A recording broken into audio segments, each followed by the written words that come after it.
The first thing they have to establish is if they have an adverse reaction or some kind of an illness or condition that can be attributed to that chemical.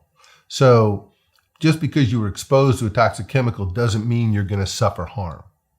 But if you do, then you really need to discuss it with a lawyer as soon as possible. And the reason for that is because once whatever illness or disease or condition occurs that can be attributed to the toxic chemical, what's called the statute of limitations begins to run. In most states, that's 2 years from the date that the illness manifested itself or first was diagnosed. Sometimes it's as short as 1 year.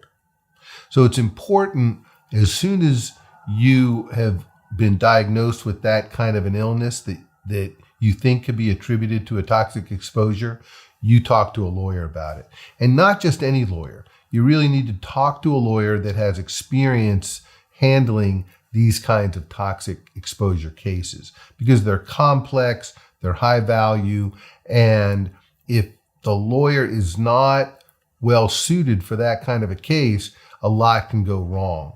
For example, some of the cases that are quite prevalent now are exposure to a chemical herbicide called paraquat.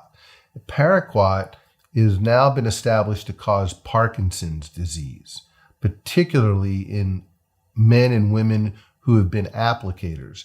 It's a tightly restricted chemical, but the chemical manufacturers of this herbicide knew that it could cause Parkinson's, but never disclosed that to anyone. So the people using it had no idea that they were exposing themselves to this risk. Once they have developed Parkinson's and they learn about the connection to paraquat, it's imperative they speak to a lawyer as soon as possible because the statute of limitations is running. And if the 1 year or 2 year period expires, then there's no basis to bring a claim after that. That the claim expires and that's permanent.